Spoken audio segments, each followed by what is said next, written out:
Bueno, mientras van anotándose en la lista, pues bueno, llegamos a nuestra tercera sesión de teorías de la significación. Obviamente ya pudimos reflexionar la sesión pasada respecto de la parte hermenéutica y pues bueno, en esta sesión vamos a darle un repaso a la parte del origen de la semiótica. Habrán revisado el texto de Mauricio Bouchot, Teorías del Signo, en el cual pues más o menos se van detallando algunos elementos sobre la generalidad del concepto del signo alrededor del curso de la historia. Mucho de esto se va unificando con la historia de la filosofía y pues vamos a ver desde esta pregunta detonadora, que sería si la ciencia de la semiótica o la semiótica como tal es una ciencia antigua o es una ciencia moderna, que es de alguna manera es un punto nodal para la discusión, pero sobre esto pues vamos a ir unificando criterios que a lo largo de la historia, pues sobre todo de la filosofía occidental, se han ido diversificando o se han ido unificando o contradiciendo en algunos puntos. Entonces, el objetivo general tanto de estas sesiones es que nosotros podamos identificar esta serie de conceptos o nociones básicas sobre la semiótica y que podamos ir identificando un vocabulario básico. Obviamente me pueden interrumpir o pueden participar respecto de la parte de que hayan revisado en la lectura. Obviamente gran parte de la presentación se complementa con algunos datos que yo he integrado, pero como saben, pues tampoco son clases magistrales. Espero mucho de su participación como en las sesiones anteriores, ¿no? La palabra signo, síntoma, señal, significante, etcétera. Luego por ahí existe también la palabra símbolo, ¿no? Que también es como una palabra bastante complicada, ¿no? Pero son conceptos que implican definiciones particulares, y estas definiciones particulares pueden definirse dentro de un campo de estudio, desde una visión particular de la filosofía, desde un objeto en particular de estudio, etcétera, ¿no? Entonces, al mencionar todas estas palabras, reflexionamos paradójicamente con el discurso, con el lenguaje, o sea, con palabras mismas, la noción de signo. Aquí viene como una gran tautología o una gran paradoja. No, lo habían visto a lo mejor en lenguaje, ¿no? O sea, todas las ciencias, de algún modo, se estudian de alguna manera con palabras. Pero la ciencia de la lingüística, por ejemplo, ¿no? Utiliza las palabras para analizarse a sí misma, que es algo paradójico, ¿no? Cuando hablamos de signo, de significado, de elementos o entes que implican una significación determinada, usamos el lenguaje verbal para tratar de codificar qué es lo que nos estamos refiriendo. Cuando hablo, por ejemplo, de signo, no es una entidad totalmente definida en el universo. O sea, no hay un objeto que podamos determinar, esto es un signo, sino que a cierto objeto determinado, sea el pizarrón, sea la pared, le podemos dar una significación, por lo tanto se convierten en un signo, pero viene un problema fundamental en la filosofía. A lo mejor no sé si en algún momento se los hicieron en la preparatoria o en alguna clase parecida, en donde decía el profesor, pues yo le pongo un 10 al que en la siguiente clase me traiga una fruta como objeto. A la siguiente clase, alguien trae una manzana, alguien trae un plátano.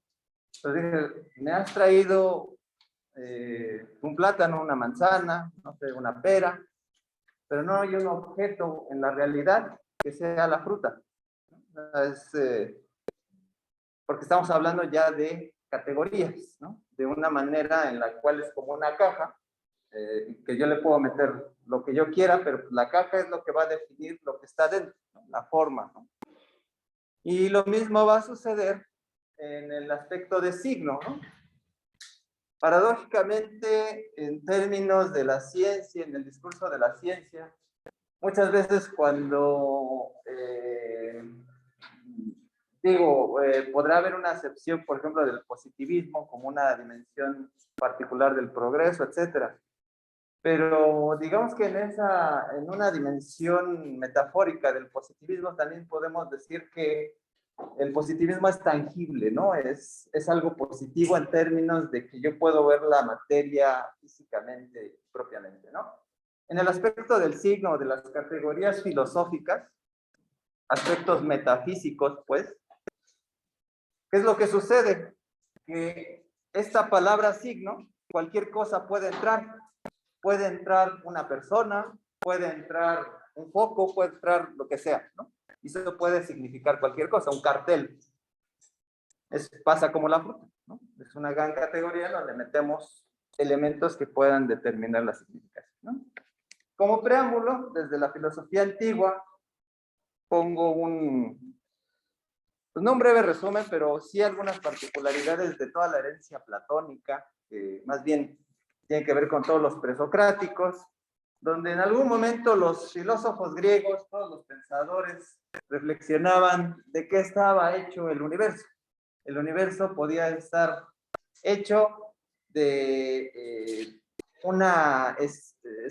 algo indeterminado, algo que les llamaban el apeirón, que podía ser un elemento que daba o proveía la naturaleza de cierta particularidad. Y existieron muchas interpretaciones al respecto. Hay varios pensadores, ¿no? Como desde Tales de Mileto con el ilozoísmo, donde el agua era como la base con lo cual se reconstituía la naturaleza, ¿no? Ahorita lo decía, bueno, Anaximandro el apeirón, ¿no? Anaxímenes el aire, ¿no? De ahí viene toda esta idea de los 4 elementos, ¿no? Que en algún momento Empedocles por ahí dijo que los 4 elementos estaban constantemente en la naturaleza, etcétera. Y que había un quinto que era esta parte de si pegaban o no. Está toda idea que el amor o el odio, ¿no? Que ahí la película del quinto elemento lo trata de resumir, pero etcétera, ¿no? Hay otras interpretaciones, ¿no? Como Zenón de Elea, ¿no? Donde no sé si en algún momento llegaron a ver esta serie de historias horribles, en donde precisamente plantean lo de la carrera entre una tortuga y Aquiles, ¿no? Donde dicen, es que vamos a poner una supuesta carrera entre Aquiles y una tortuga, ¿no? Vamos a darle de ventaja a la tortuga 1 hora de ventaja, ¿no? Entonces, en 1 hora, pues avanza alrededor de 10 metros la tortuga, suponiendo, y Aquiles entonces comienza a correr después de la hora, ¿no? Obviamente para Aquiles, pues obviamente sería pues al minuto o en 30 segundos llega a los 10 metros. Pero sucede que en el pensamiento de Zenón de Elea dice, puede haber un elemento indeterminado en ese segundo que va a tratar de cruzar Aquiles, ¿no? Sobre la tortuga. Entonces, a quien le guste, por ejemplo, la edición de video o la edición de audio, sabemos que a veces en el monitor podemos expandir el tiempo y hacerlo más grande. En las relaciones matemáticas a veces existen los números naturales, son acepciones de los números, ¿no? Los números naturales, los números enteros y los números racionales. En los números racionales hablamos de que dentro de una unidad hay muchos números. Entonces, dentro de un conjunto determinado, pensándolo en el tiempo, en un segundo, hay muchos elementos temporales, ¿no? Nanosegundos, que se van expandiendo. Entonces, Zenón de Elea decía, pues bueno, hay algo indeterminado ahí, donde puede haber un infinito de cosas alrededor de un elemento como un segundo, ¿no? ¿Qué nos dice la física moderna? Que bueno, se ha tratado de buscar la partícula más pequeña del universo, ¿no? Más allá del átomo, se ha llegado a los quarks y luego viene toda esta relación del bosón de Higgs, ¿no? Donde pues, se puede expandir la materia, o sea, y esto es interesante porque de algún modo expandimos y volvemos, encontramos cosas, ¿no? Y es algo indeterminado, ¿no? No se puede determinar hasta qué punto la naturaleza de la realidad está constituida, ¿no? Hay otras interpretaciones como la de Heráclito, que es la dimensión pues del agua, ¿no? Donde una persona que se baña en un río nunca se llega a bañar con la misma agua, ¿no? Entonces hay toda una dimensión interesante, ¿no? Está el dualismo también de Anaxágoras, ¿no? Donde pues hay un espíritu y materia, y etcétera, ¿no? Pero vamos a ver que todas estas interpretaciones, visiones de qué era lo que estaba constituido, trataban de definir con una palabra qué era la constitución de las cosas, ¿no? Cuando llegamos a Pitágoras, ¿no? Él dice, pues llegamos como a la esencia de las cosas a través de los números, ¿no? Dice, lo que nos constituye son matemáticas, ¿no? Y de ahí es donde viene el gran salto que luego va a llegar a dar Platón, ¿no? De alguna manera, Platón va a decir, no son matemáticas, son ideas. Las ideas nos constituyen en la naturaleza. De ahí que vienen sus alegorías, su famosa alegoría de la caverna, donde solamente lo que vemos son sombras, representaciones del mundo, y que en esencia no vemos la realidad en sí misma, ¿no? Es una manera en que la vida nos ha permitido relacionarnos con las cosas, pero la esencia, dentro de lo que él llamaba en esta separación de la doxa y el nous, ¿no? La doxa es la creencia y el nous, la episteme, ¿no? Es el conocimiento que nos permite acceder a una esencia de las cosas, y que bueno, y en estas reflexiones que hacía Platón a través de su personaje Sócrates, nos determinaba que en algún momento, pues, la esencia de las cosas, pues, eran las ideas, y que en el banquete, por ejemplo, o en la República, nos planteaba que incluso criticaba a los artistas, ¿no? Los artistas llegaban a copiar la esencia de la realidad, pero estaba desdibujada, ¿no? ¿Qué es lo que pasa con los poetas, no? O sea, un poeta puede encontrarse, en vez de decir el rostro de la mujer o el rostro de un hombre, va a decir esa tersa piel que inunda mis ojos y que etcétera, ¿no? Inunda en una serie de vocablos, en enunciados, una realidad desfigurada, por así decirlo, que no es la esencia de lo que está viendo, ¿no? Interpreta las cosas. Entonces, desde este punto de vista, las ideas, o sea, entramos como esta parte de la doxa, ¿no? Vemos cosas aparentes, pero que no son en esencia la realidad. Por eso, en esta crítica un poco a los artistas, veía, pues es la mímesis, es la copia, ¿no? Nos desdibuja, ¿no? Es como pensar en donde existe la idea de una silla, alguien hace la silla como la esencia de esa cosa que se materializa en nuestra realidad, y alguien de repente pinta una silla, ¿no? Entonces es copia de la copia de la copia, ¿no? Es algo desdibujado, ¿no? Entonces viene toda esta derivación en donde aplicamos la concepción metafísica de la realidad, en donde más allá de pensar en la materia como lo hacía Lúcipo o Demócrito, ¿no? En la esencia de que la materia tiene una particularidad, etcétera, pues desde la visión platónica viene toda una concepción naturalista del lenguaje, ¿no? Que es lo que estaban revisando en el texto. Que la esencia de las cosas en el texto del Cratilo, ¿no? Se presenta una dimensión donde las palabras tienen una esencia natural.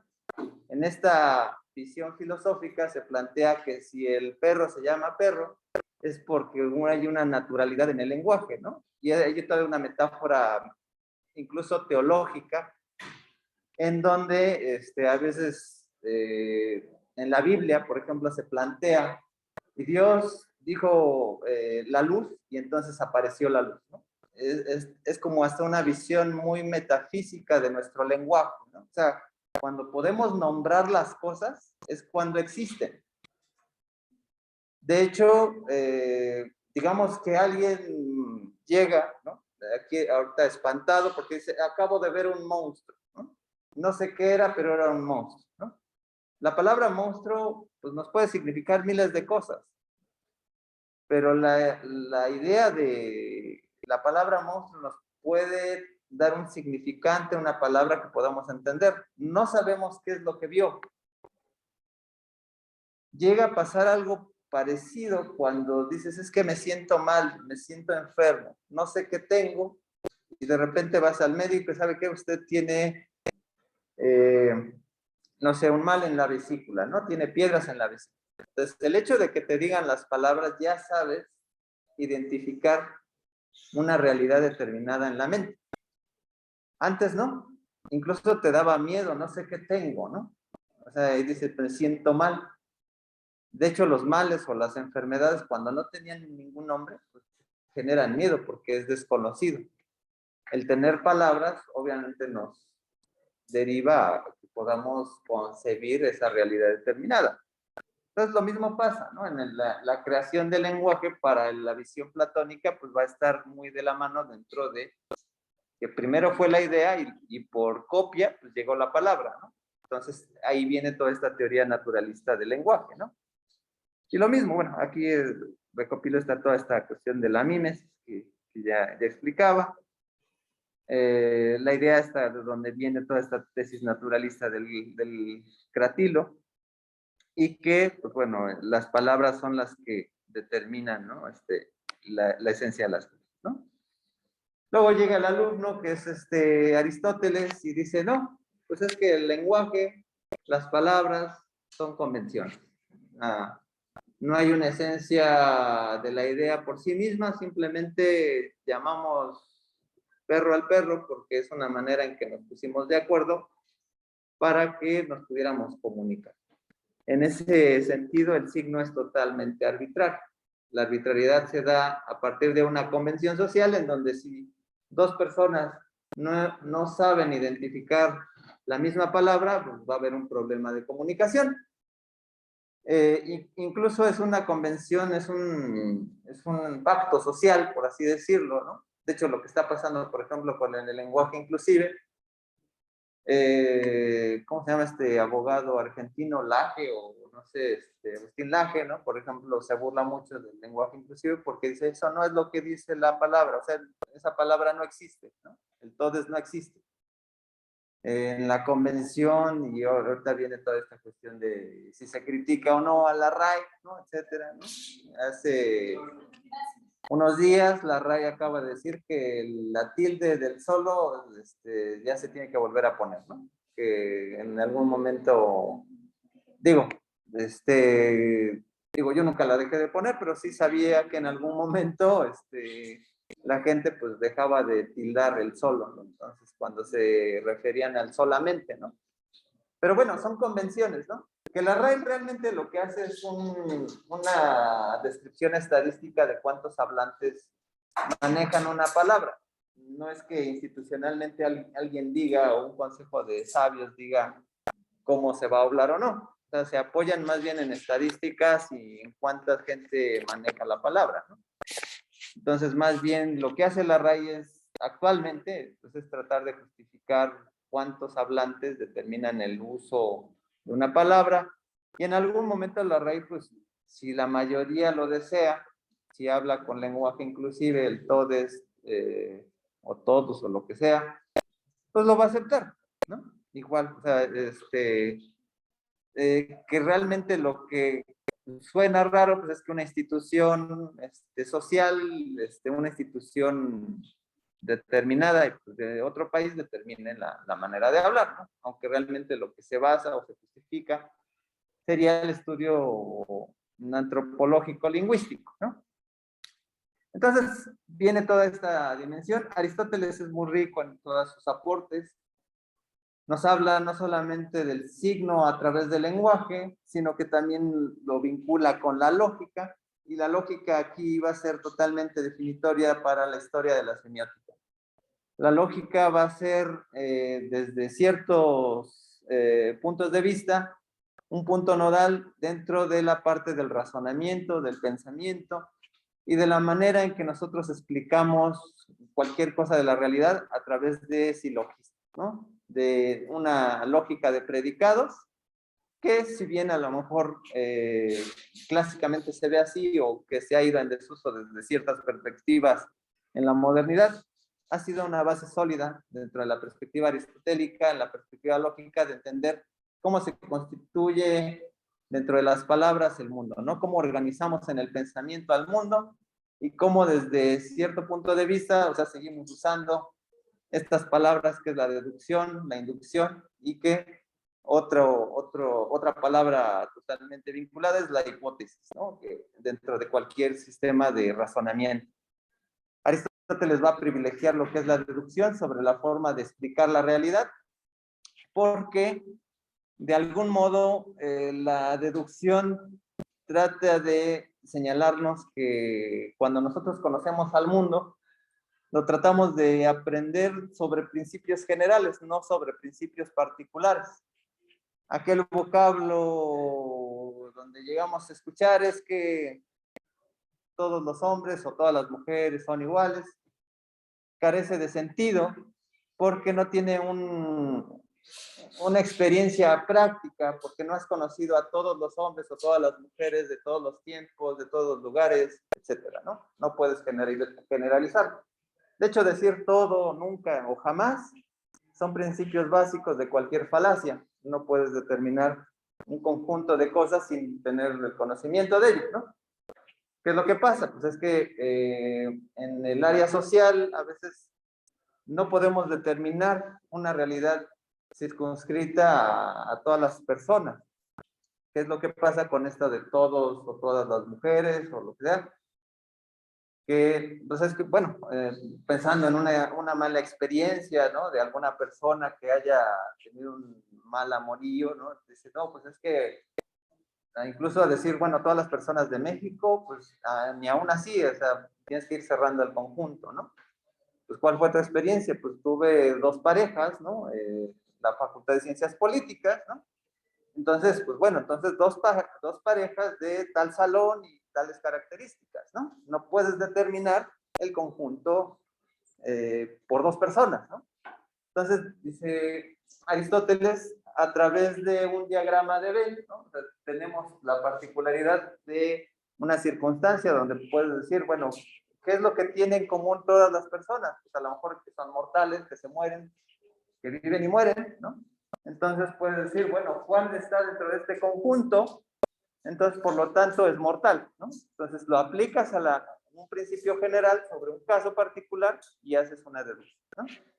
Que habrá otra dimensión particular en donde ya después la estudiará con detalle Charles Sanders Peirce, el fundador de la semiótica moderna, en donde dice, bueno, este conocimiento de la deducción y la inducción, pues parte del enunciado hacia la realidad, pero del sujeto hacia el enunciado también hay maneras de construir un conocimiento, ¿no? Eso lo vamos a ver en una de las sesiones posteriores, pero hay tres tipos de conocimiento que inaugura Aristóteles, que es la deducción, la inducción, y él lo que llamaría también la abducción, pero para nosotros es como la hipótesis, ¿no? Dentro de esta visión, obviamente, pues se van a mezclar perdón, bueno, voy a ir adelantando para obviamente no clavar mucho en estas dimensiones. Algo muy importante dentro de la lógica es que desde la visión aristotélica existe una visión donde la realidad está, desde sus vocablos, dice la realidad está accidentada. Veíamos este principio, ¿no? De las formas, ¿no? De lo que podíamos meter en la caja, ¿no? Y era cualquier cosa. ¿Qué es lo que pasa cuando nosotros pensamos cuál es la esencia de la realidad? Por eso hice el paréntesis de los presocráticos, ¿no? Digamos que yo estoy tratando de amplificar la idea de la pared, o la cosa de la pared, todo esto lo estoy tratando de amplificar, y pues obviamente en un zoom voy a ver porosidades. Sigo expandiendo, voy a llegar a los átomos, si quieren, a los protones y electrones, ¿no? voy a llegar a la esencia de la materia, al bosón de Higgs, o los quarks, ¿no? La manera en que se le pueda determinar a ello. Y entonces nos damos cuenta que cuando nosotros comprendemos la realidad, no la hacemos por las partículas que la constituyen, sino que estamos atrapando las formas generales de la realidad. O sea, a mí no me interesa de qué está constituida la pared en términos prácticos, pragmáticos, ¿no? O sea, yo la toco para recargarme y me interesa que esté sólida, y no me interesa concebirla si son miles de electrones o protones, lo que sea. Yo la concibo en términos de la forma y la palabra pared. Como una gestal. Podemos decir que hay un principio, bueno, la gestal tiene algunas particularidades de cierre, de leyes, obviamente hay una apreciación ya más novedosa de la psicología, pero pensándolo un poco en la filosofía antigua, pues digamos que esta dimensión lógica se acercaba mucho a una realidad práctica, ¿no? A ver cómo concebíamos el mundo. La psicología obviamente va a absorber mucho de la lógica a través de la modernidad, sí, eso es cierto, sobre todo de la fenomenología moderna, en algún momento lo comentaremos, pero sí, o sea, digamos que nosotros separamos esa realidad, pero a mí me interesa que no entiendo la esencia de las cosas, ¿no? Veo la apariencia, ¿no?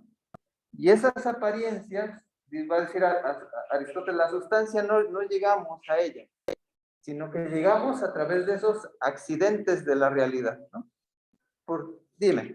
Como este tema de que, bueno, los seres humanos estamos limitados para percibir la realidad.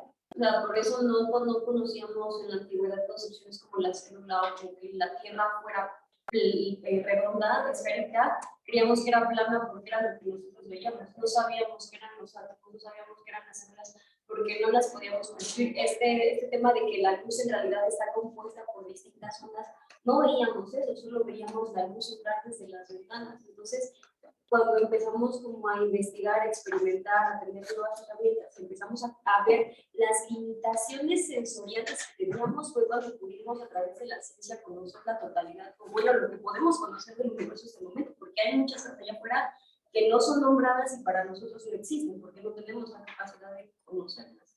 Claro, o sea, ahí hay un límite sobre, bueno, hay dos cosas ahí, ¿no? Hay un límite de palabras que nos determinan qué es lo que conocemos, o cómo vamos a nombrar eso que estamos observando. Hay límites, obviamente, dentro de la experiencia, ¿no? Esos son factores inductivos. Que luego vamos a ver que luego entre la deducción y la inducción no se cierra tan rápidamente esta parte de lo general a lo particular, porque el hecho de determinar que una persona es mortal fue a través de la observación, ¿no?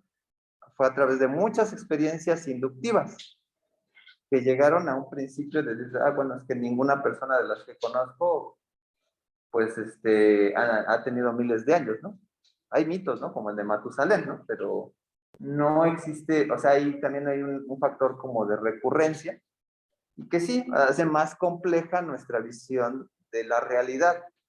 Esa visión de la realidad, digamos que lo que busca Aristóteles no es tanto cómo es conocer tanto, ¿no?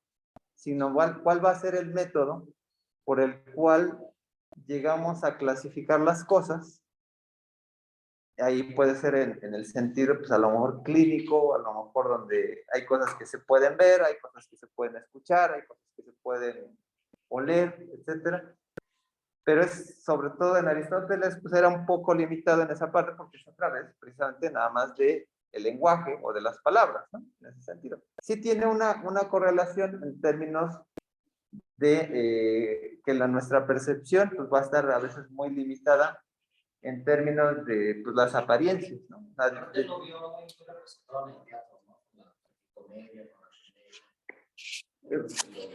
Bueno, Aristóteles trabajó la parte de la poética, sí, pero ahí va a ser otra dimensión. ahí es más un problema más social para Aristóteles, ¿no? Lo de la poética, ¿no? Incluso más psicológico. Porque bueno, lo que hacía Aristóteles era buscar principios generales. En la parte de la poética, ahora que lo mencionas, hay los dos grandes, que es la comedia y la tragedia, ¿no? La tragedia habla de las pasiones y las virtudes humanas, y la comedia nos habla de los vicios, ¿no? Uno nunca se va a reír de un problema de una virtud, ¿no? Perdida, ¿no? Pero sí te vas a reír de una persona que a través de su vicio, pues le pasan muchas peripecias, ¿no? Pero en ese sentido hay más que nada lo de Aristóteles, se contrapone mucho a la teoría de la mímesis que traía Sócrates, es decir, sí se vale copiar la realidad porque nos habla de otras esencias humanas. Ahí viene, es otra perspectiva, ¿no? Y que bueno, en esta parte del libro de la comedia está muy diluido, no se sabe mucho. De ahí supongo que se inspiró Humberto Eco para buscar esta parte del nombre de la rosa, ¿no? Del libro de la risa, etcétera. ¿Qué nos hubiera dicho Aristóteles sobre la risa, no? Eso, pues bueno, ahí es toda una visión literaria, pero lo que quería Aristóteles era buscar esencias de las cosas, ¿no? O al menos en el lenguaje. Aquí lo que nos presenta un poco la teoría de las categorías es que nosotros clasificamos las cosas de cierta manera muy particular. Decía, pues es por la cualidad de las cosas, olores, colores, etcétera, la cantidad. Si yo veo la mesa, digo, es una mesa, es blanca, tiene esa cualidad, ¿no? Tiene una relación que es más grande que el pupitre, ¿no? Tiene una relación del lugar que está al lado a un costado del salón. Tiene un tiempo que ahorita la estoy viendo, actualmente tiene una actualidad, ¿no? Tiene una posición, ¿no? Que pues, a lo mejor está en el tercer piso o lo que sea. Una condición, ¿no? Pues que a lo mejor es de metal, ¿no? Tiene estas dimensiones, una acción que la estoy viendo, ¿no? Está afectada esta realidad, ¿no? ¿Qué me interesa? Al final es lo que yo voy a escribir sobre esa cosa. Entonces, desde esta dimensión, vamos a ver que esto va a ser fundamental luego para entender la semiótica, porque raramente alguien se había metido en la parte de las categorías. Muchos siglos después, pues el único que se metió fue Emmanuel Kant, que fue tratar de dimensionar cómo se clasificaba la realidad. Y él decía que eran 4 categorías que se subdividieron cada una en 3, entonces al final fueron 12 categorías, ¿no? Realmente a pocos les interesó después este tema, ¿no? Esta parte de las sustancias y los accidentes. Y esto vale la pena el comentario. Por ejemplo, cuando se habla de metafísica, los físicos, las ciencias en sí mismas, pues dan por hecho que existe la realidad. O sea, el universo, o sea, creo que el gran problema, por ejemplo, para Einstein y determinar la teoría de la relatividad, pues fue determinar que fuera tangible la masa, ¿no? En términos numéricos, sí, o sea, dar una fórmula con ello, ¿no? Los filósofos obviamente se han encargado de poner en duda si todo lo que está a nuestro alrededor tiene una esencia de las cosas, ¿no? Por eso va más allá de las cosas físicas, ¿no? En cómo concebimos las cosas. Y obviamente una de las grandes cosas que señaló, pues, Kant, pues fue que para que existieran las cosas, nosotros teníamos que poner de nuestra parte para que existiesen, ¿no? Cosa que a lo mejor los orientales ya habían logrado, ¿no? Si un árbol se cae y nadie lo escucha, realmente hace ruido, ¿no? Esos elementos que incluso el budismo ya había más o menos planteado, pues Kant es como que realmente como que desde la parte occidental llega un poco tarde, ¿no? Pero la filosofía oriental ya se había planteado esas cuestiones metafísicas también. También esto es un poco limitante, o sea, la mayor parte de filosofía que estudiamos en los cursos o colegios, pues viene desde una tradición occidental, ¿no? Eso también puede ser un poco limitante, ¿no? Eso Y que pues bueno, o sea, son perspectivas, ¿no? Pero nos ayuda a más o menos determinar, ¿no? Desde dónde vamos a visualizar esto, ¿no? Bueno, hay otros temas, ¿no? De metafísica, ¿no? Sobre las causas de una existencia, ¿no? Si una silla tiene una dimensión, por ejemplo, material, formal, o una causa final, bueno, sirve para sentarme, ¿no? Etcétera. Son maneras de cómo filosóficamente organizaba el mundo Aristóteles, ¿no? Y ahí viene un poco esta parte de que si es una cosa en potencia o en acción, ¿no? O sea, si yo puedo verla, yo pienso si yo veo una semilla, puede ser un árbol en potencia, ¿no? Si lo siembro, ¿no? Pero no está ahí el árbol, ¿no? Entonces ahí luego esa metáfora la van a utilizar los escolásticos, ¿no? Por ahí, ¿no? Del acto o en potencia como el signo, ¿no? Pero ahí desde ahí viene. Esto no se menciona en el texto, pero vale la pena hacer esta mención tan importante donde Hipócrates, pues dentro de la medicina hablaba de signos también, ¿no? Entonces ahí hablaba de los cuatro humores, ¿no? La bilis amarilla, la bilis negra, la sangre y la flema, como elementos que determinaban la constitución de la salud.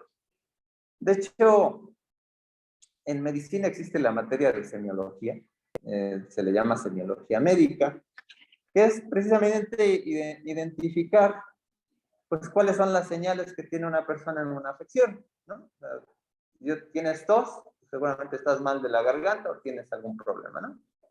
Entonces hay una apariencia dentro de lo que nos dan los síntomas que reflejan un mal, ¿no?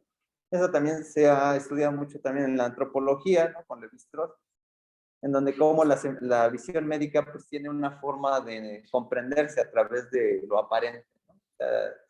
Y ahí es donde muchas veces uno se pregunta, ¿qué es lo que se cura? ¿Se cura el síntoma o se cura la enfermedad? ¿No?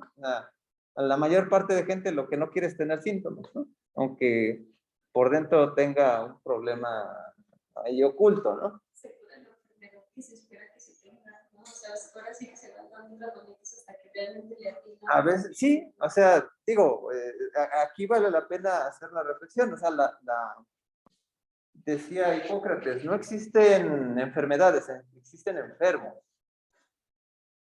Y bueno, aquí viene un discurso social muy medio totalitario, ¿no? Dice, ¿por qué estamos en ciencias sociales y políticas? Porque ustedes van a trabajar con personas. Y entonces, pues yo no veo a los médicos tomar clases aquí, ¿no? Pues los médicos trabajan con personas, ¿no? Entonces, de hecho, la ciencia médica, o sea, no es una ciencia exacta. Tiene características de ciencia, sí, aunque yo creo que se acerca más a una especie de ingeniería, ¿no? Una ingeniería biológica, ¿no? Que es aplicar conocimientos de la química, de la bioquímica, de la biología, para resolver casos particulares de la salud. Y que creo, ¿no? Tampoco, pero tampoco eso me da el derecho de negar el avance médico que hemos tenido. O sea, o avalar supercherías, ¿no? Que lo único que hacen es quitarle el dinero a la gente, ¿no? Porque eso también es un discurso muy recurrente, sobre todo de muchos colegas de área social que dicen, no, es como los alópatas solamente tienen un consorcio ahí con las farmacéuticas, ¿no? En las teorías conspiranoicas, ¿no? Bueno, no le pagues a las farmacéuticas, busca tu activo en las plantas, ¿no? Haz tu activo y cúrate con eso, ¿no? Pero si no le quieres dar dinero a las farmacéuticas, pero la esencia bioquímica, pues puede estar ahí, ¿no? Pero a partir de todo esto, pues es que dirán, bueno, es que también hay otro tipo de forma de otras medicinas. Sí, existe medicina de Oriente, ¿no? Medicina china, etcétera. Pero digamos que alrededor de todas, ¿no? Pues trabajan precisamente con los síntomas, ¿no? Con signos evidentes o aparentes de que algo puede reflejar, ¿no? Levi-Strauss en algún momento cuando estudiaba a los indios Bororo de Brasil o los Cuna, ¿no? Creo que son de otra zona, pues decía, la medicina tiene otras repercusiones en donde hay a lo mejor otras cosmovisiones, pues lo que se trataba de curar era el alma, ¿no? Como decir, tiene un problema, que hay una cosa por ahí por detrás, etcétera. Y bueno, ahí, sin saberlo, se justificaban los procedimientos, ¿no? Habían procedimientos específicos que dentro de la interpretación a lo mejor el cuerpo pues sí lo recibía, ¿no? De hecho, quiero pensar, por ejemplo, en el agua, ¿no? Por ejemplo, en la antigüedad el agua, cuando se purificaba para algún rito, por ejemplo, cristiano, se le ponía carbón hirviendo. Y el carbón hirviendo es carbón activado. Y el carbón activado, pues, absorbe cierto tipo de bacterias, ¿no? Entonces, había una esencia así como muy primitiva, muy empírica. Entonces, pues, es agua purificada, ¿no? Esa es una manera muy antigua como de purificar el agua, ¿no? Es interesante, ¿no? Antropológicamente luego vas viendo ese tipo de cosas que, bueno, no estaban tan alejados, ¿no? De la esencia biológica ¿no? O toda la esencia herbolaria que existe por ahí, ¿no? Que tiene o sea, sin la herbolaria, pues tampoco habría un avance bioquímico, ¿no? Y de hecho hay 70% de las plantas de México que requieren estudiarse. Fue la alquimia, ¿no? La que dio todo ese... Sí, bueno, o sea, las protociencias, ¿no? Todas las protociencias tienen igual, ¿no? O sea, hay una distancia abismal entre un astrólogo y un astrónomo, aunque en esencia la observación se planteaba así, ¿no? Y si se dan cuenta, estamos muy cercanos como al discurso de la propia ciencia, de cómo se va originando la ciencia, ¿no? Porque es conocimiento. No hay ciencia que no use los signos, ¿no? Posteriormente, pues llegan los estoicos. Los estoicos hacen una transición retomando a Aristóteles, ¿no?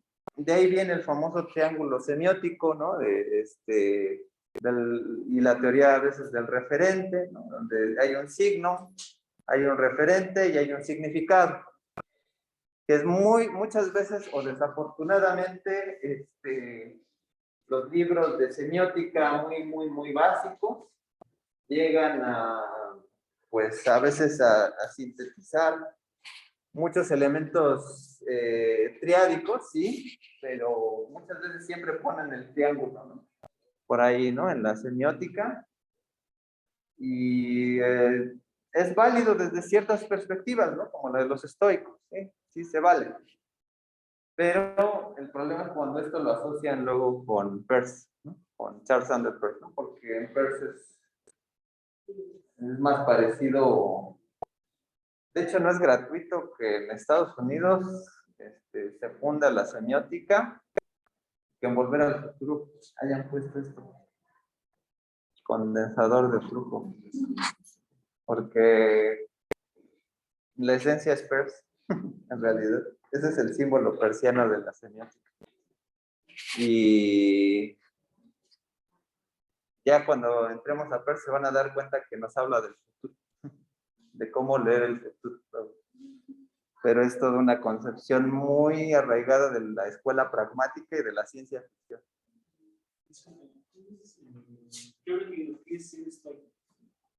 Bueno, el estoicismo es una escuela filosófica, ¿no? Obviamente tiene pues, particularidades totalmente racionales y pues bueno, no te tienen que afectar otras cosas que más que sean dadas por la razón, ¿no? O sea, es como tratar de esgrimir, bueno, se hace ¿no? Cuando dicen es que soy muy estoico, pues muchas veces se hace esa cerrazón así como de soy demasiado racional y pragmático en ciertas cosas, ¿no? No me tengo que quedar con ciertas particularidades. Desde el estoicismo clásico, pues obviamente lo que hacían era fundamentar la lógica, ¿no? O sea, su escuela de la representación o su teoría de la representación era que, pues, buscar la racionalidad a través de los signos, ¿no? Entonces, en esa particularidad de cómo se cierran, pues vulgarmente a veces las disciplinas, ¿no? Pues pues de ahí viene, ¿no? O sea, más bien es esa parte.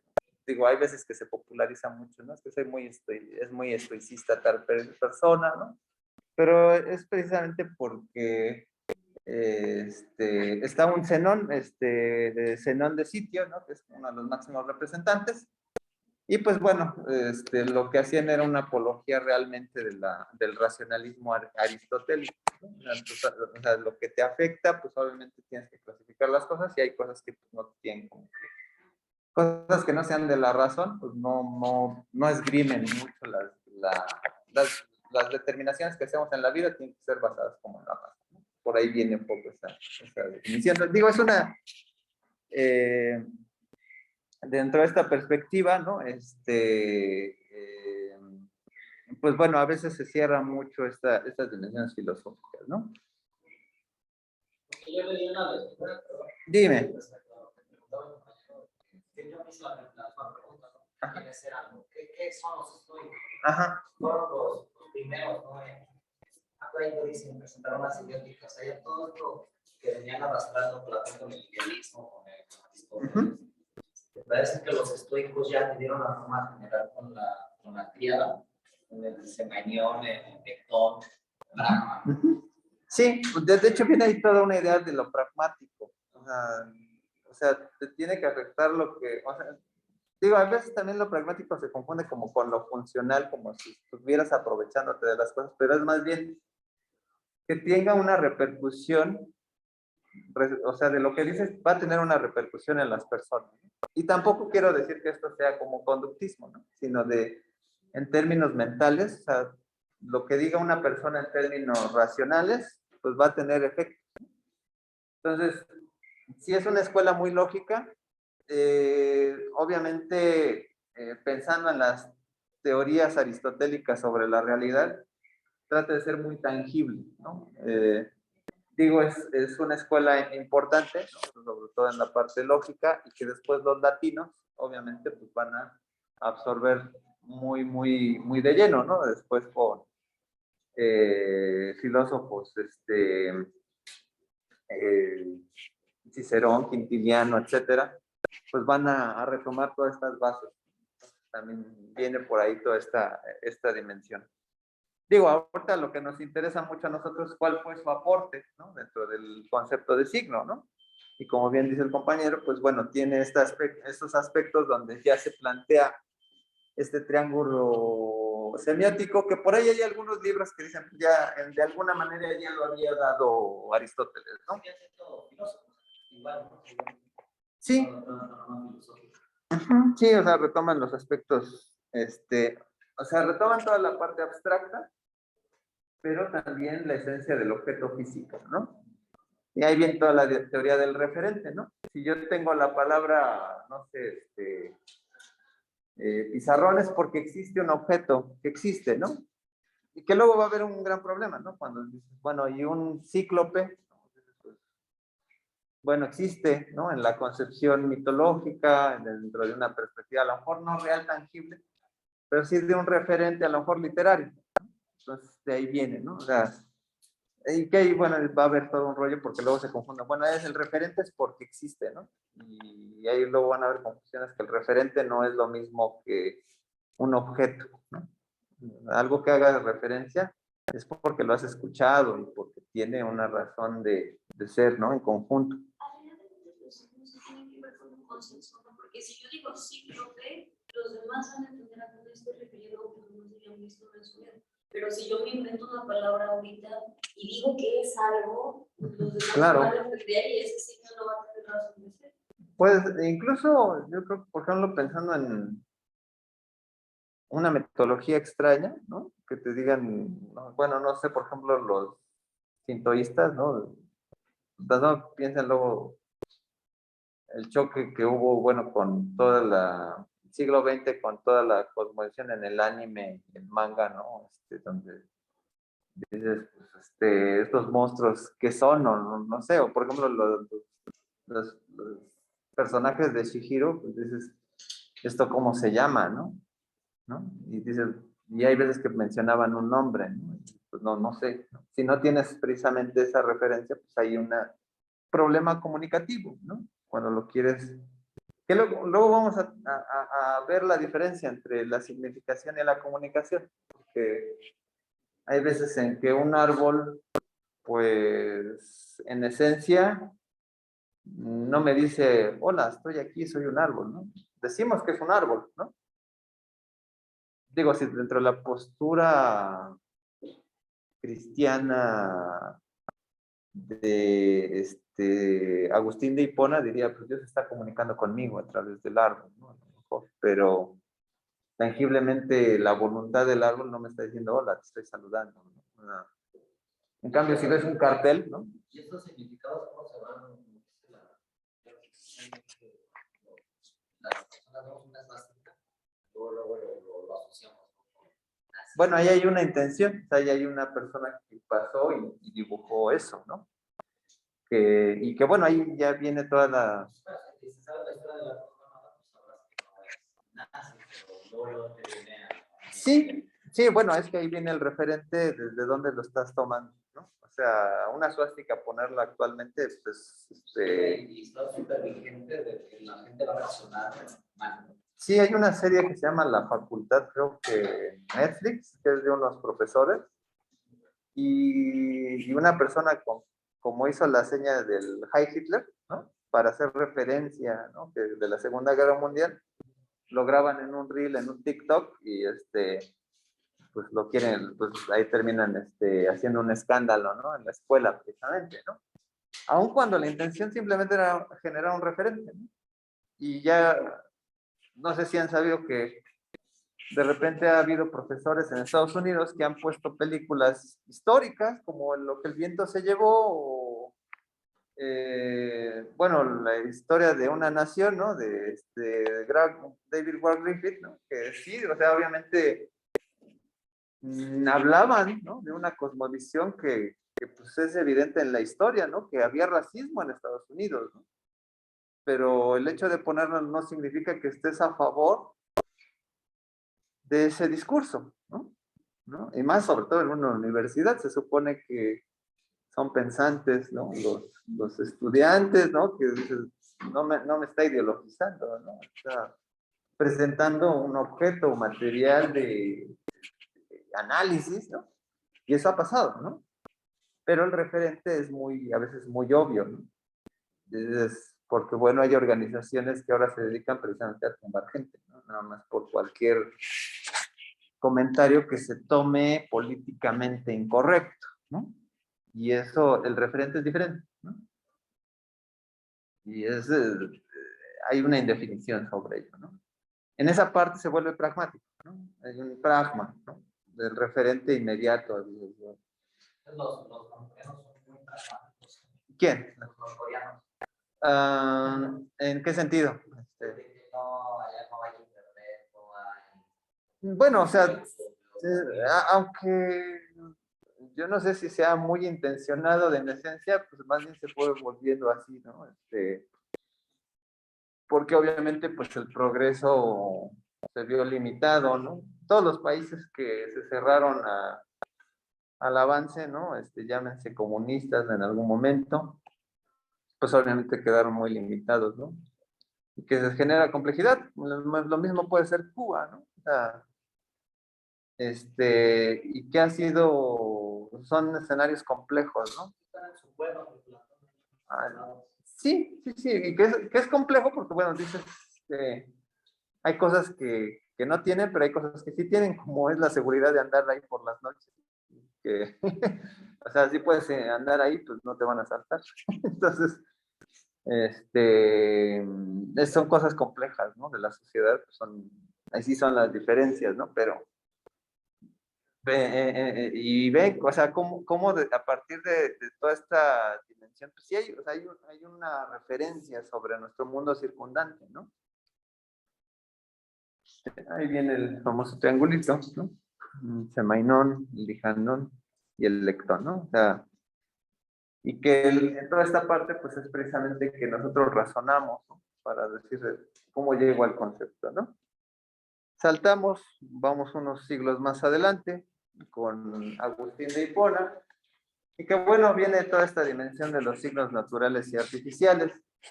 Artificiales porque tienen la mano del hombre, son las palabras en sí mismas, ¿no? Pero hay signos naturales como si veo un humo, veo humo a la deriva, es que hay fuego, ¿no? Entonces eso, la dimensión natural se implica en toda esa particularidad, ¿no?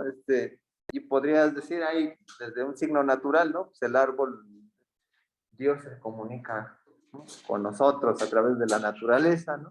Esa postura patrística, ¿no? Y entonces, pero también nos señala, ¿no?, que hay lenguaje objeto y un metalenguaje, ¿no? Si yo digo o escribo, ¿no? Por ejemplo,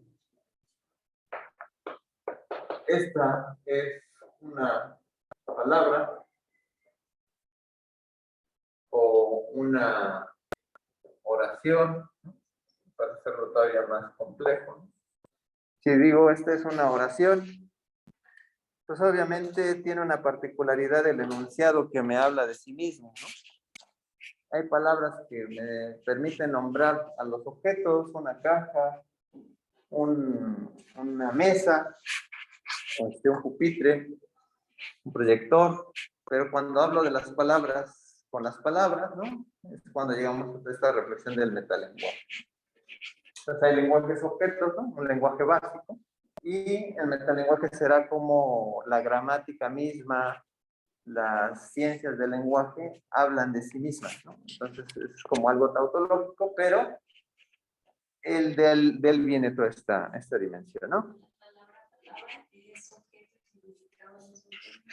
Sí, o sea, tiene esa particularidad, ¿no? O sea, porque además la palabra es como el signo, ¿no? ¿Cuál es la palabra, no? Ya con él nace la sintaxis, ¿no? La semántica y la Mm, pragmática, ¿no? Que es la relación del signo. Como disciplinas, no, o sea, más bien en esa época lo que se estudiaba eran tres disciplinas clásicas, que era la gramática, la lógica y la retórica. Sí, la tríada, ¿no? Era la tríada básica. Ya muy acá, ya más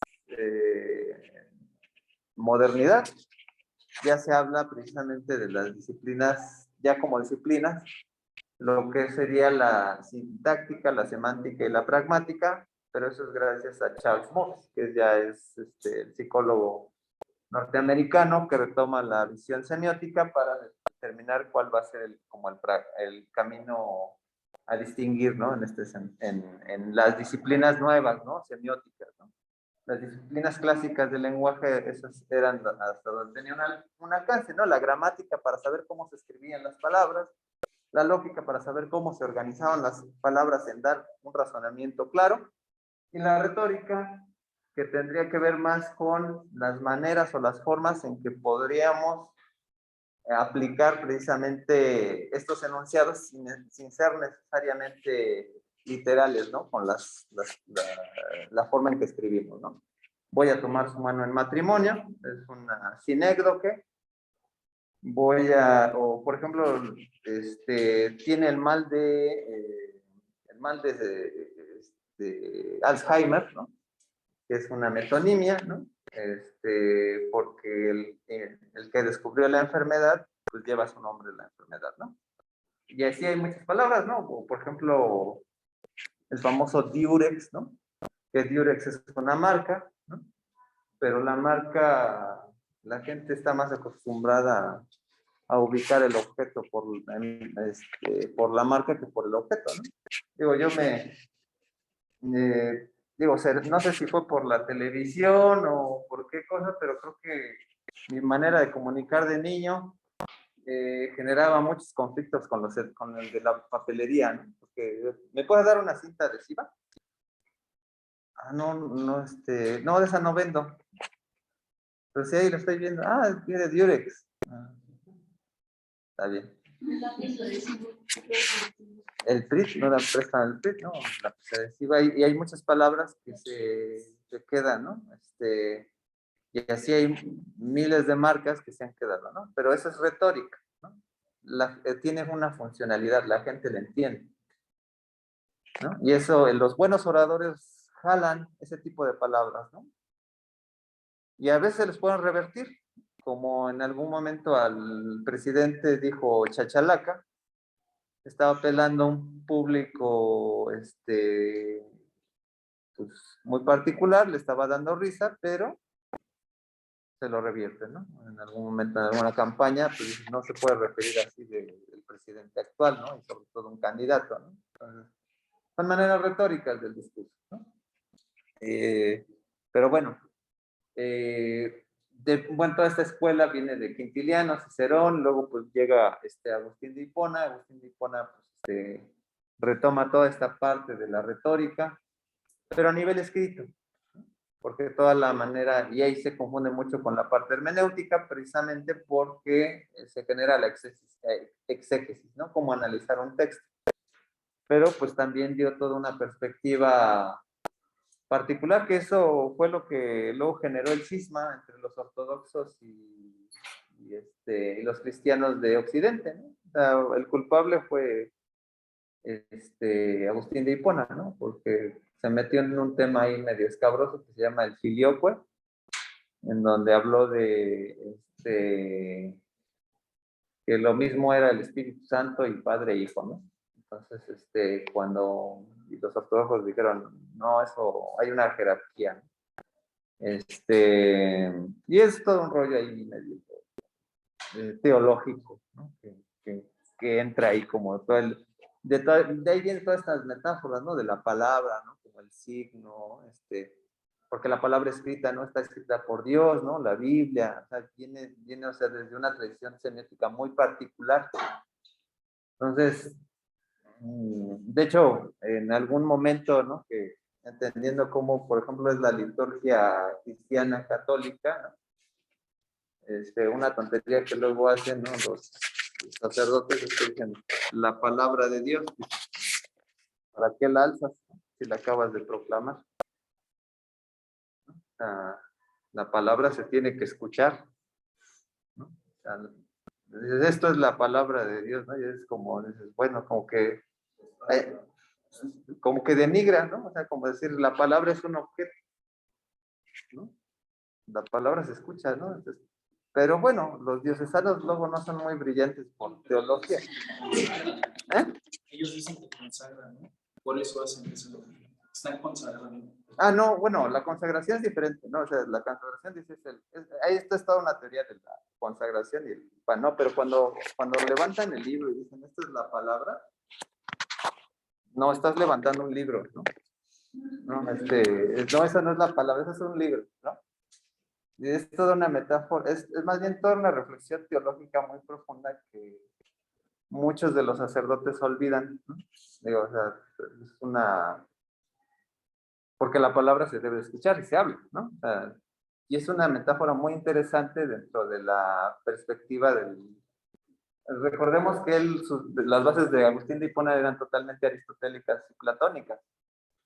Entonces, lo que hace en Occidente es que mezcla el cristianismo con toda la base teórica griega.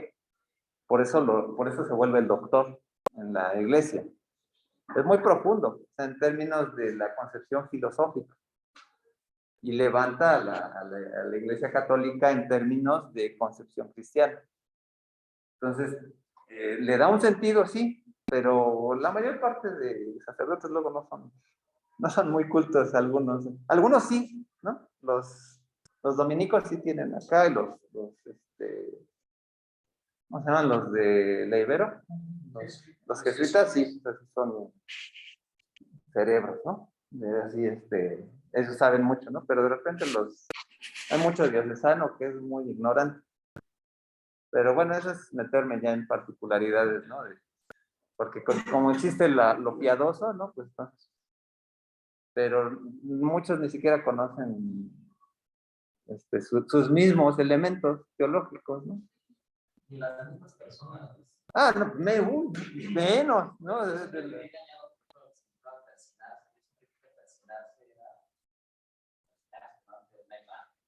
resulta que eso es persignarse, es porque, ¿no? O Viene persignarse, el signo, esa es la reverencia. por el signo. Luego, Persignarse es pasar alrededor de un santuario. Eso es persignarse. Entonces, digo, sí, sí, ¿y quién haya inventado esas definiciones? o por ejemplo, sí hay prácticas. Persignarse es pasar alrededor de la nación. Hay otra que me decía un sacerdote. Tenía un amigo sacerdote que decía que cuando o sea, la señal, cuando alguien hace una señal, ¿no? De la cruz, pues solamente es así. Y dice, nunca entiendo por qué la gente se besa sus mugres, porque cuando se hacen así. No, o sea, eso es innecesario. Eso se llama en antropología religiosidad popular. Entonces hay muchas veces que la religiosidad popular es como el habla, ¿no? Cómo lo vive la gente. Es otra cosa como a lo mejor la institución lo dice, ¿no? Digo, viene el tema, ¿no? Porque es parte precisamente de una visión muy cosmogónica de entender la significación, ¿no? Dices, una cosa es la manera práctica que la gente lo hace y en algún momento lo tocaremos cuando veamos semiótica y cultura, sobre todo cuando la gente lleva ahí su santito, es el San Judas. Entonces, Yo me acuerdo de un programa de radio que se llama Contando Historia, las propias de la UNAM, y el locutor, no recuerdo su nombre, es un historiador, dijo esta parte que acabo de comentar. Me quedé pensando en dónde lo leí, dónde lo escuché. Perdón, profesor. no, está bien, de hecho, hubo programas, si quieren conocer más de este tema, busquen los libros de Ikram Antaki, los libros del banquete de Platón, de Ikram Antaki, que también fue un programa de radio muy famoso en los años finales de los 90, donde explicaba precisamente todas estas cuestiones de cómo orgánicamente funcionan las religiones, ¿no? O sea, son temas, ¿no? Y que son temas, o sea, anecdóticos, aunque pues realmente, o sea, pues de hecho el cristianismo fue una religión pagana, ¿no? O sea, no tenía mucho sustento, es un dios solar, ¿no? O sea, tiene que ver con la agricultura, sí, pero, o sea, lo interesante es cómo, o sea, lo valioso de Agustín de Hipona es cómo lo construye desde una perspectiva teórica griega, porque incluso el alma es un invento griego, de hecho, en el Tetetes, ¿no? Se plantea, o sea, los inventores del alma son los griegos, ¿no? En todo lo que hemos visto del apeirón, todo lo indefinible, y pues el cristianismo es un pastiche por eso viene esta idea de lo universal y lo católico, porque es una mezcla de muchas cosas. Entonces, también, digo, no me voy a meter mucho en las teorías de la conspiración, digo, ahorita esto ya es como que afortunadamente no estamos como en una época, en donde pues, la iglesia no tenga el poder como para censurarme, ¿no? Entonces, pero en fin, o sea, hay cosas valiosas, interesantes, ¿no? Desde la perspectiva, ¿no? Su obra de magistro, de doctrina cristiana, ¿no? Digo, hay otras, ¿no?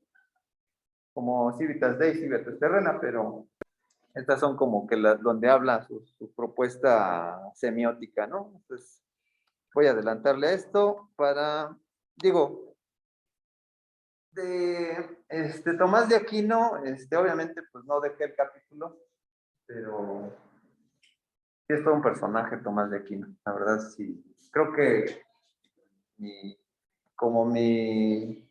desde mi opinión, creo que el padre de la modernidad, en términos filosóficos, es Tomás de Aquino, porque Tomás de Aquino reinterpreta la forma de concebir el mundo a partir de la práctica humana del cuerpo y los sentidos.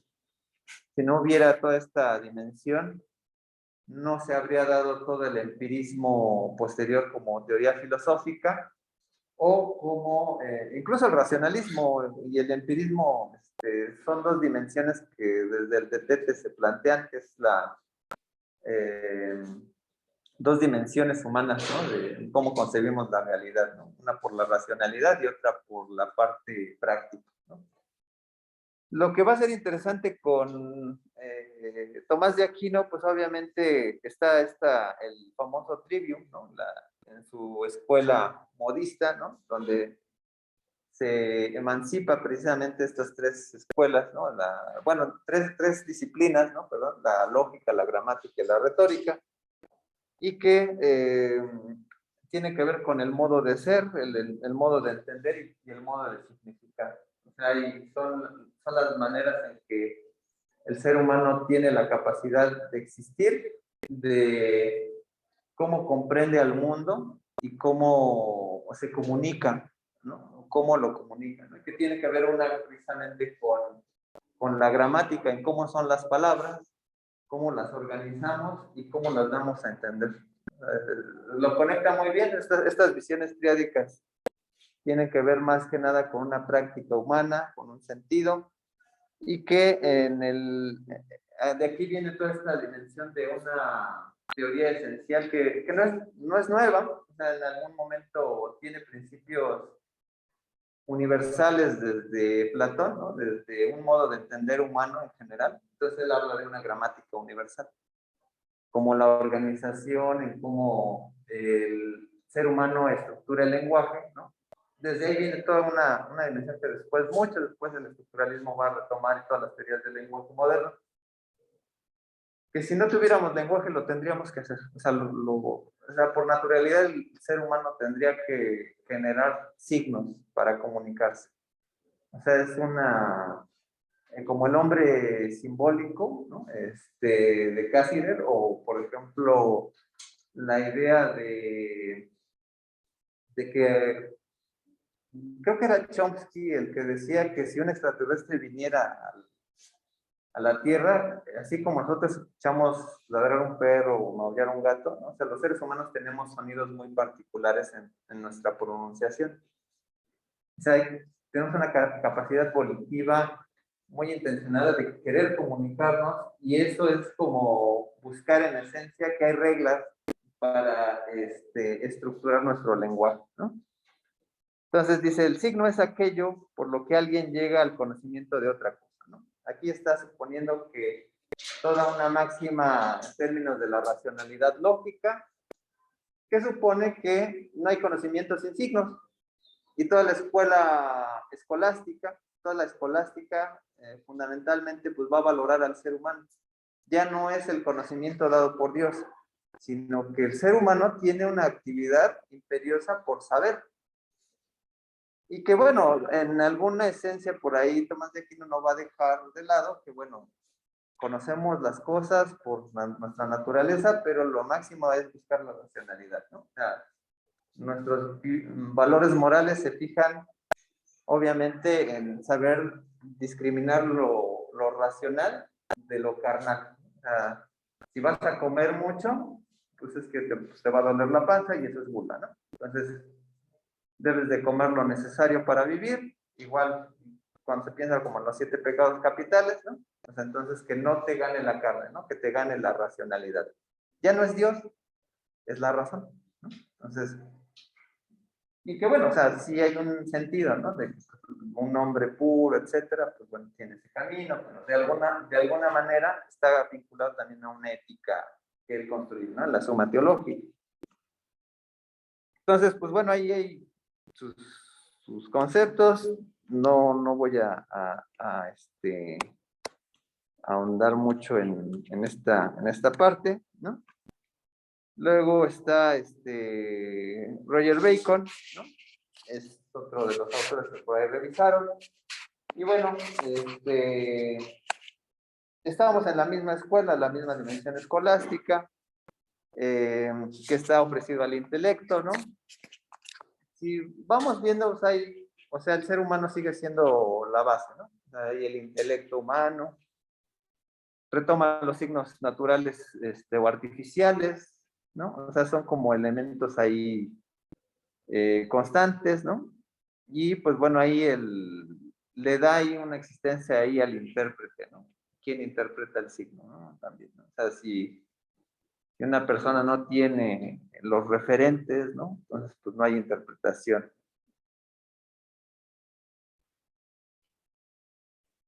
Su obra es de Signis, ¿no? La visión aristotélica la retoma, ¿no? Del acto y la potencia, ¿no? Algo que puede significar algo o lo que significa, ¿no? ¿Qué más? Su división de signos, ¿no? Que es por algo que puede significar, ¿no? Cuando está respecto de cómo se organiza el signo y cuando se dan por los efectos, ¿no? En una manera, pues sigue siendo la tríada, ¿no? Como, esto lo vamos a retomar con Peirce, ¿no? Que es como la cualidad del signo, la experiencia que tenemos con el signo y pues la relación que hacemos cotidianamente con un significado. ¿Lo que le llamó el actuo y el adpoen? Adcua es eso es el acto y el potencia, o sea, lo que es en sí mismo y lo que puede significar, ¿no? El ente, ¿no? O sea, una cosa es como la cosa, ¿no? Como la parte que vemos, observamos y...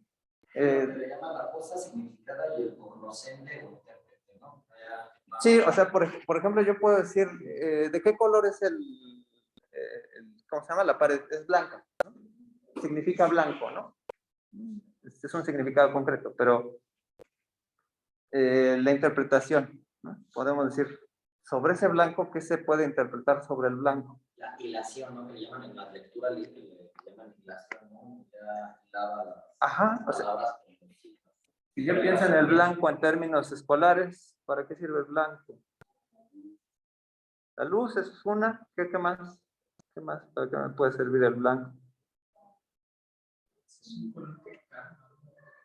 Es un color neutro en cierta manera, ¿no?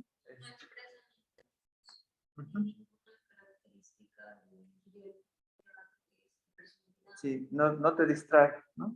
O sea, por eso los manicomios también están pintados de blanco, ¿no? Interesante, ¿no? Digo, estos elementos, ¿no? Que encontramos, fotografías, ¿no? Pueden distraer. Y obviamente hay como todo un discurso, ¿no? Entonces ahí hay un adquem, ¿no? Un significado. O sea, no hay significados puros, ¿no? Ya me estoy adelantando un poco a lo que hace Roland Barthes, que es la translingüística de los signos, o la connotación, ¿no? O sea, puede denotar que es blanco nada más, pero puede connotar que es un espacio que debe estar en calma, que debe estar resguardado el estudiante a no distraerse. En los jardines de niños, pues ahí a lo mejor hay como que otras cosas, ¿no? Hay figuritas, ¿no? Que motiven, ¿no? Y luego estas escuelas que son paradójicas, pero son complejas, ¿no? Las Montessori. Híjoles, ¿no? Desafortunadamente la realidad no es Montessori, ¿no? Digo, está bien, ¿no? Es un proyecto muy utópico, pero yo no sé si sean funcionales, ¿no? O sea, en términos, al menos en un contexto mexicano, ¿no? O sea, porque es una filosofía que tendrías que vivir en una comunidad Montessori.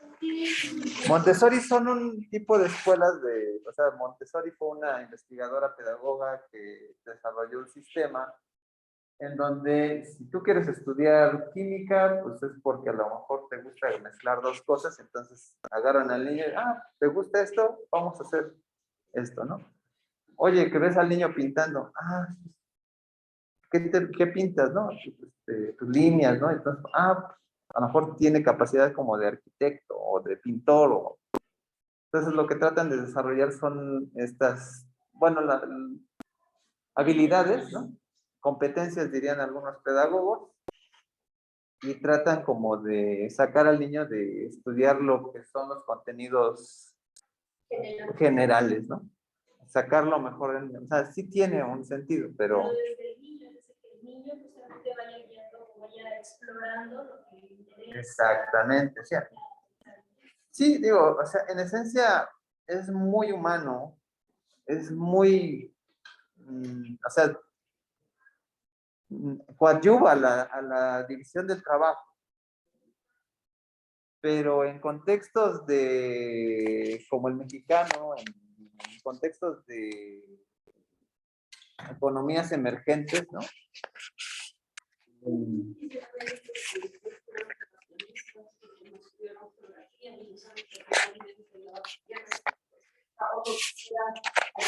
Arquitectos que fueran antivacunas porque no tomaron biología y Claro. o sea, y eso es lo que hay otro mundo donde se enseñan este tipo de cosas. Claro, claro, o sea, porque además los pones en desventaja, ¿no? Entonces, de por sí la educación siempre va a ser un tema complejo porque va a estar sesgado por muchas cosas que no puedes controlar en el aula, ¿no? Y el contexto social no lo puedes controlar del niño, o sea, hay muchas cosas variables y tampoco queremos generar robots, tampoco, o sea, tampoco queremos generar que todos sean en un pensamiento homogéneo porque clausuraría la diversidad cultural, pero a lo que voy es que en ese tipo de escuelas que a lo mejor limitan a cierto punto de vista, ¿no? Pues llegan precisamente a ver ese tipo de paradojas, ¿no? Que dices, y que bueno, o sea, pensándolo en proyectos como el educativo mexicano, pues te genera todavía más conflicto porque, pues entonces significa que muchos profesionistas, pues, oye, pero se supone que la preparatoria y la secundaria era para homogeneizar conocimientos, ¿no? O sea, a mí me choca que digan, pues, estudias comunicación porque no hay matemáticas. Pues no, mi chavo, pues es que hasta tienes la capacidad de hacer cálculo diferencial, pero que a lo mejor no lo practiques a diario, pues no significa que lo desconozcas o que incluso lo ignores o que incluso ignores tus conocimientos de biología para desconocer cómo funciona una maldita vacuna y decir en clase que es una teoría de la conspiración, una emergencia sanitaria, ¿no? Entonces dices, ¿qué está pasando? ¿No? O sea, no puedes, estamos entrando al terreno del dogma, ¿no? Y lo que menos, o a mí me gustaría, es echar ideología así a diestra y siniestra en una clase. Digo, a veces es complicado, ¿no? Porque dentro de la teoría marxista dice, pues hay una ideología que tienes de base, no la puedes cambiar, pero es la única manera de conocer otras ideologías. Y de hecho, además es otro vocablo que está muy denigrado, la ideología se ve como algo negativo. Es una manera de construir la realidad. Cuando hablan de ideología de género, no sé por qué hay gente que se molesta. Pues qué bueno que lo impongas como una ideología, como una manera de cosmovisión, si es que estás a favor de ello, ¿no? O sea, lo que pasa es que se habla de la ideología de las ideologías como algo negativo, de un constructo de ideas. O sea, pues dices, pero vamos con los conceptos vernáculos, ¿no? O sea, y volvemos a los signos, porque es como lo interpreta el otro, no es como la esencia del significado, a lo mejor lo estás tratando de dar. Siempre va a haber un sesgo, o sea, tú das un 100% en tu mensaje y el otro capta un 50%. Puede ser. Entre más claro seas, pues vas a llegar más a un 80%, ¿no? En términos de la hermenéutica, pues va a ser imposible siempre, ¿no? Nunca vas a saber lo que el otro sabe, ¿no? De facto, ¿no? Pero sí, o sea, en realidad es parte de esto, ¿no? O sea, todas estas concepciones que estamos viendo, pues es cómo se va a ir integrando en el curso de la Edad Media, ¿no? Digo, voy a ir avanzando, ¿no? Otro personaje aquí es,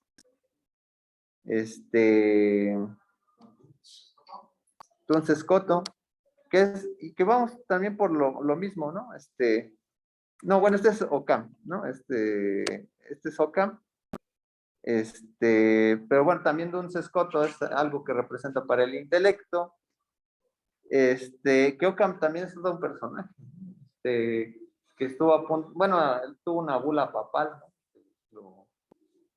La famosa navaja de Occam que es una forma muy reductiva de señalizar que pensando o utilizando esa aplicación, ¿no? Es más fácil pensar que si existió un Mesías, pues simplemente fue un ser humano común y corriente, ¿no?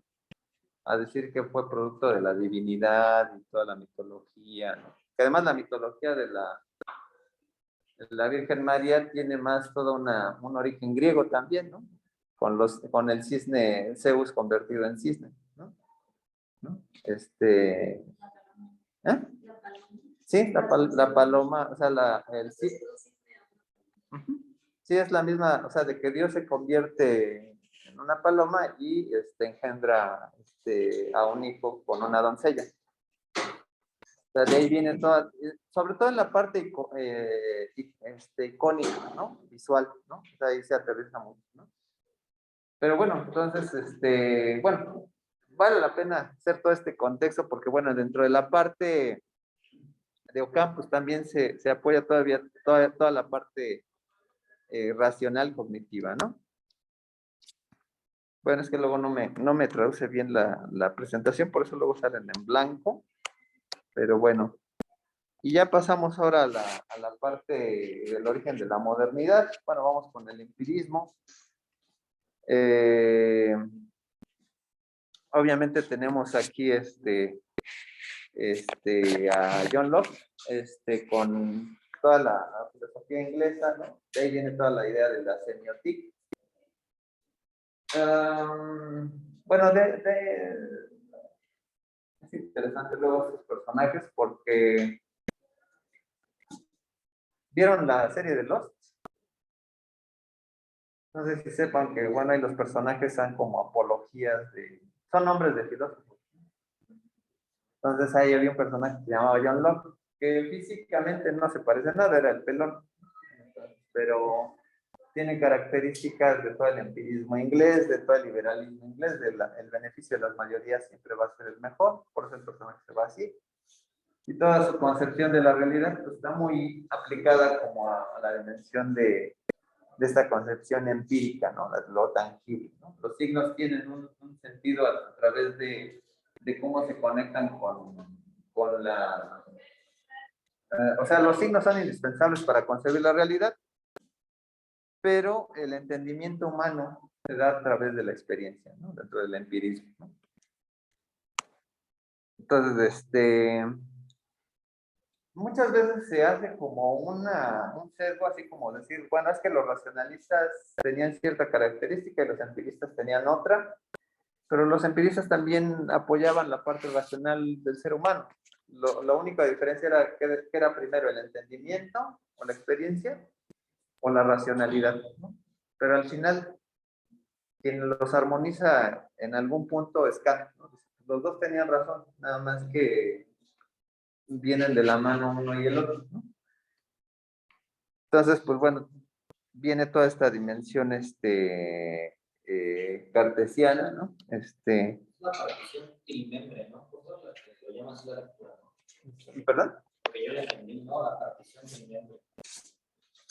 Sí. Físicas, prácticas y Sí. O sea, son estas dimensiones, ¿no? O sea, el innatismo, ¿no? Hay una dimensión práctica, ¿no? Y toda esta dimensión de la idea.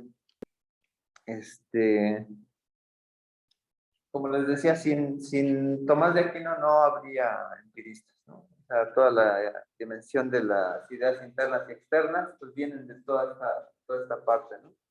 Es externo porque lo experimento con el cuerpo, pero es interno porque hay sentidos que me conectan con el mundo desde adentro hacia afuera. Bueno, voy a ir avanzándole. Bueno, está Leibniz también, aunque él es desde la parte racionalista, ¿no? ¿Qué es lo que aporta, ¿no? El concepto del vehículo del signo, algo que significa y los intérpretes, ¿no? Que eso después lo va a retomar Charles Morris, ¿no? Y luego Kant, que es pues es todo un personaje que, bueno, Él nunca salió de Königsberg, tiene toda la influencia de la ilustración,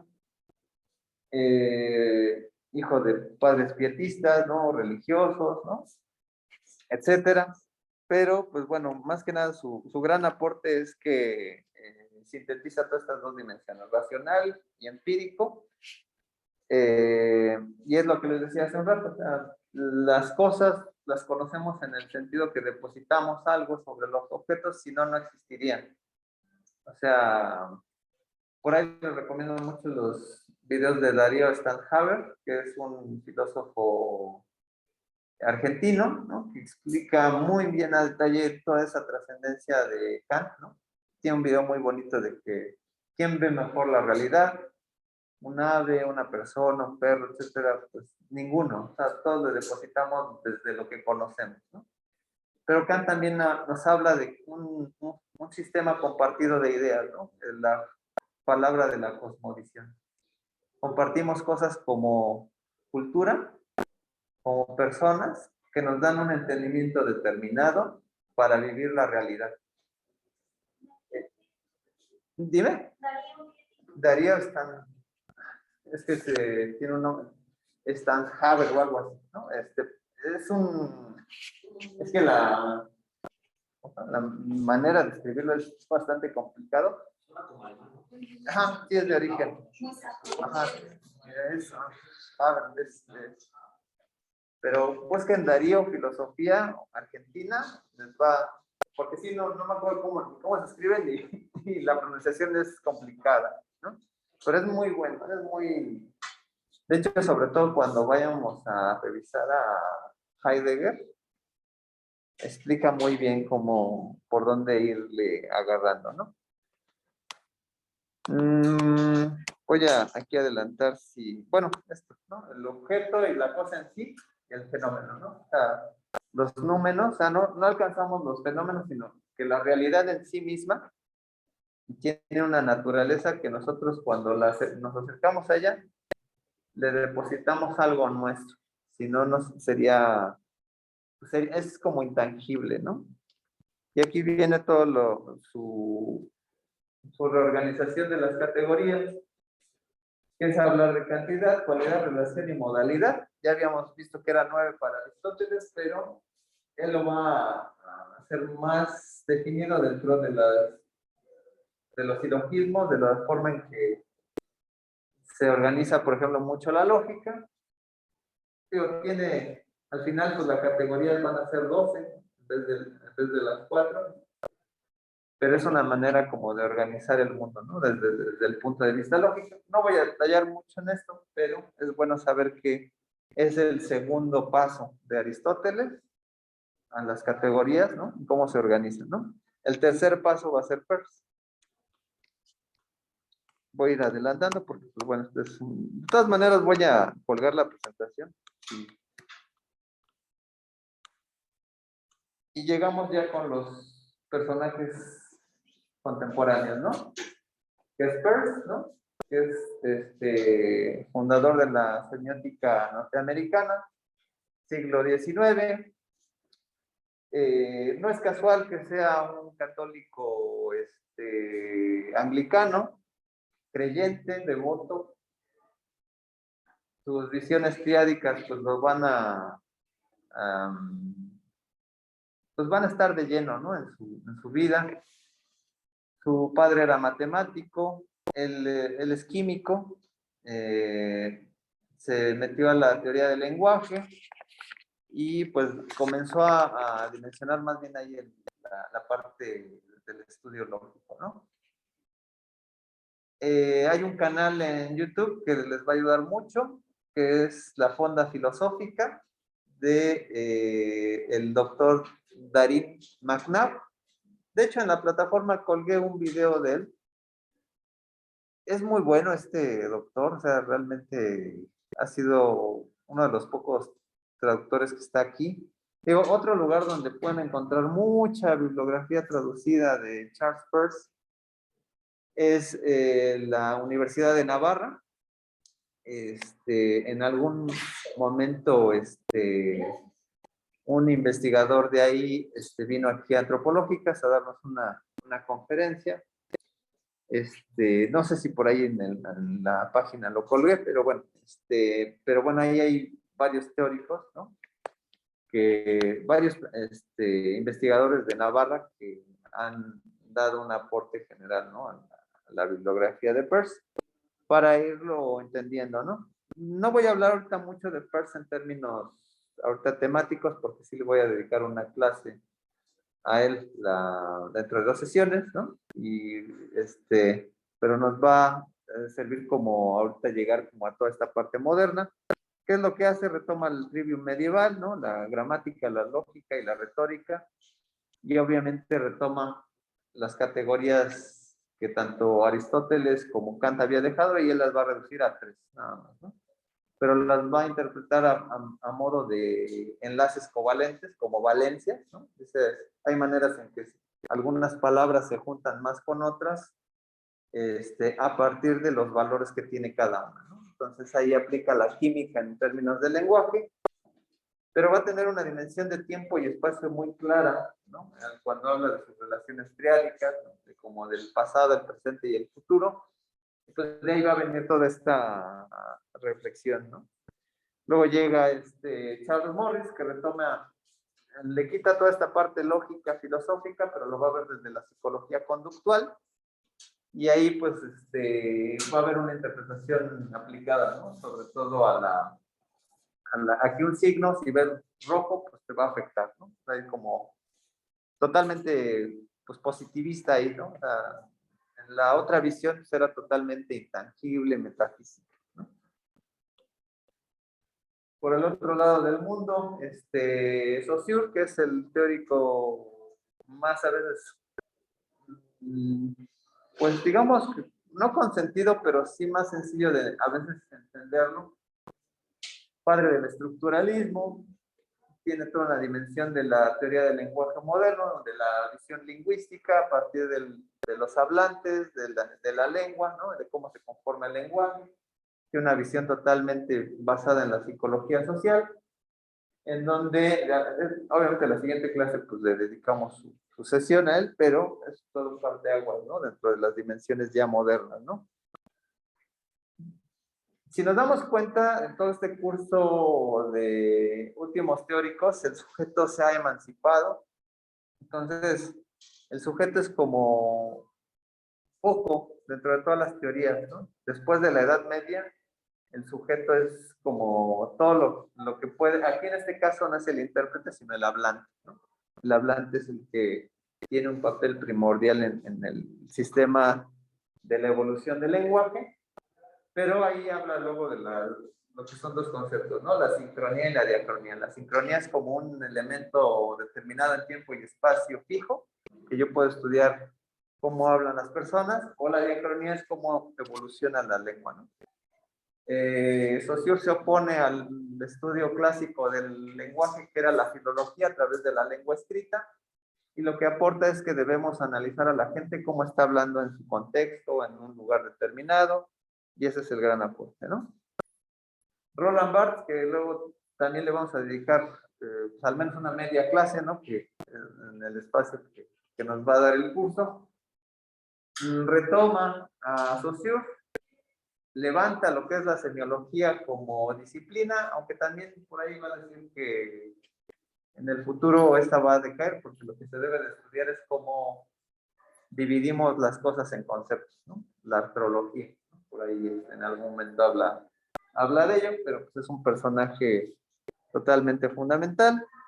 Humberto Eco, que espero que, si es que no hay problemas de contingencia, etcétera, porque luego las últimas veces no pude dar la clase sobre él, pero es parte de la teoría de la cultura. Ya lo veremos en la sesión 7 o 8, creo. No, creo que es en la sesión 8, donde vemos algo de Humberto Eco sobre su teoría de los signos basados en la cultura, ¿no? Define la semiótica como la disciplina que estudia todo aquello que se puede usar para mentir, ¿no? Hay un factor humano que está con la semiótica, que nosotros podemos decir, me siento contento, me siento enojado, y a lo mejor no siento eso. En cambio, un animal cuando se comunica con otro, pues, es lo que ve, lo que dice, ¿no? No sé, no sabemos, ¿no?, qué tanto mientan los animales, pero sí al menos podemos entender si hablamos de mentira, hablamos de verdad o falsedad. Entonces es parte del discurso. Y pues bueno, al final, pues, bueno, estas son reflexiones, pues, más bien lo que me gustaría ahorita, antes de presentar, pues, la bibliografía, es nada más para que quede aquí, grabado, ¿no?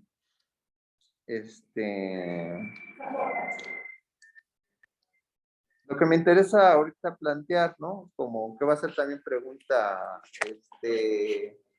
sobre el foro, pues es plantear, o sea, si es una ciencia antigua o es una ciencia moderna, y que de algún modo, pues, tenemos dos concepciones, una visión clásica, totalmente dimensionada por el origen de la lógica, la metafísica, las teorías muy incipientes conceptuales del lenguaje, ¿no? O sea, pero sobre todo la esencia lógica como la parte antigua, y la visión moderna que de algún modo ensambla al sujeto como parte del discurso, como intérprete, tanto en Saussure como el hablante, o como en Peirce como el intérprete como tal, o el interpretante como una cosmovisión general de interpretar las costumbres o la manera en que significamos las cosas. En una se emancipa el sujeto, pero en la visión clásica, como que dices, había una racionalidad intrínseca en el ser humano, ¿no? Parte de esto es, pues, más bien conocer también su opinión ahí en el foro, ¿no? Es decir, bueno, es una ciencia antigua, es una ciencia moderna, y ahí es donde, pues, tendríamos que evaluar, ¿no? Pues más bien ambas posturas pueden ser válidas, pero muchos autores tienen una concepción muy particular, ¿no? Por ejemplo, Mauricio Bussot, yo creo que se va como a la teoría antigua, ¿no? Como que decir, viene desde la antigüedad, ¿no? Hay algunos otros colegas que se van, no, pues es una ciencia moderna porque se genera a partir de Peirce o Saussure, ¿no? Y que tiene que ver con una concepción del lenguaje moderno, ¿no? Desde esa perspectiva es que tiene que ver con la sintáctica, la semántica y la pragmática, no más que entender cómo quedaba en la antigüedad la parte gramática, retórica y lógica, pero ahí vamos a ir encontrando que cada concepto tiene una perspectiva particular, ¿no? Entonces, bueno, no sé, opiniones de esto. Digo, es mucho el texto, yo sé que es mucho el texto, pero yo creo que fue más como de historia de la filosofía, muy a diferencia de lo que vimos en la sesión anterior, que fue como la interpretación a lo largo de ciertas concepciones históricas, etcétera. Pero, digo, a muchos como que les cuesta más trabajo la parte semiótica por ser tan minuciosa con los conceptos, ¿no? Eso también llega a suceder, pero en general, pues, así se vislumbra con esta particularidad, ¿no? De ver las teorías del signo.